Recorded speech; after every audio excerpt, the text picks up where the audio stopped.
If you're a Star Wars fan in 2026, your actual hobby probably isn't watching Star Wars anymore.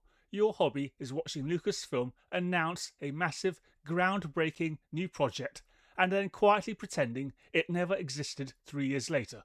Rian Johnson trilogy, Rogue Squadron, the Taika Waititi movie, Star Wars Eclipse, the new Jedi Order film, multiple Disney Plus spin-offs. The galaxy far, far away has become trapped in a permanent development loop. And somewhere along the way, Star Wars stopped feeling special and started feeling like content management. Today, we're looking at the unfolding nonsense behind Disney's Star Wars strategy and why so many fans just seem exhausted now. Now, before anyone jumps into the comments, this isn't one of those Star Wars is dead forever videos, because clearly it isn't. People still care about Star Wars. That's actually the reason the frustration exists in the first place. People want this franchise to work. The originals meant something to generations of people. The prequels, messy as they sometimes were, still had identity and ambition. Even when George Lucas made questionable decisions, at least they felt like his questionable decisions. Modern Star Wars often feels different. It feels committee-built, reactive, constantly pivoting, and above all else, uncertain. One of Disney's biggest mistakes was turning Star Wars from an event into an algorithm. Think about how Star Wars used to feel. 3-year waits between films, massive anticipation, people lining up outside cinemas, entire generations talking about the same movie. Now compare that to the Disney Plus era. The Mandalorian, The Book of Boba Fett, Obi-Wan Kenobi, Ahsoka, Skeleton Crew, Andor, Tales of the Jedi, Tales of the Empire, Visions, animated spin-offs, specials, announcements for more spin-offs. At one point it generally started feeling like Star Wars was being produced on a conveyor belt. And here's the problem. Star Wars was never designed to function like Marvel Phase 3 content saturation. Star Wars worked partly because it felt rare, special, event-driven. When everything becomes must-watch content, nothing feels important anymore, and the audience starts picking and choosing. That's exactly what happened, because let's be honest, did every single one of these shows need to exist? Did the Book of Boba Fett need to exist? Did Obi-Wan Kenobi need to be stretched into 6 episodes? Did every side character require their own branch of lore? At some point, the franchise stopped expanding naturally and started expanding corporately, and audiences can feel the difference. Then we get to the thing Lucasfilm has become infamous for: announcements. Lots and lots of announcements, and then silence, or delays, or restructuring, or cancellation. This has become the defining pattern of modern Star Wars. A massive reveal at a convention, huge excitement online, thousands of reaction videos, articles everywhere, and then 2 years later, people suddenly realise, oh yeah, whatever happened to that? That is an absolute insane reputation for a major studio to develop, especially when you're handling one of the biggest franchises in entertainment history. The Star Wars Eclipse situation is a perfect example. Remember that trailer? It looked incredible. Dark tone, High Republic era, huge cinematic scope.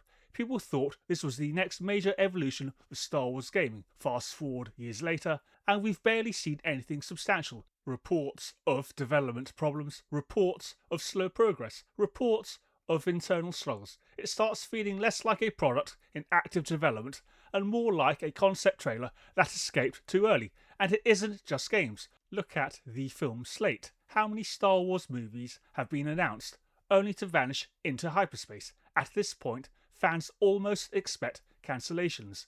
That's not healthy.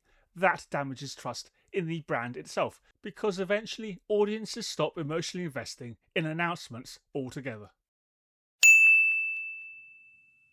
Now we get to the awkward bit, the sequel trilogy, and honestly, this is where the long-term instability really started, because whether people liked those films or hated them, most fans agree on one thing: there never seemed to be a clear overall plan. The original trilogy felt cohesive, the prequels felt cohesive, the sequels often felt like three films arguing with each other. One director sets something up, another tears it down. Then the third movie desperately tries to glue everything back together again at the last minute, and the result was a fractured audience. Some fans loved Rey, some didn't. Some wanted more sequel-era stories. Others wanted Disney to move away from it entirely. Lucasfilm now seems stuck trying to please completely different parts of the fandom simultaneously, and that leads to paralysis.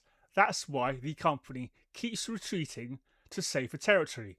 The Empire era, Clone Wars nostalgia, legacy characters, familiar iconography, because nostalgia is safer than commitment. But eventually, nostalgia becomes creative quicksand. You can't build a future for Star Wars if the franchise is terrified of leaving the past behind.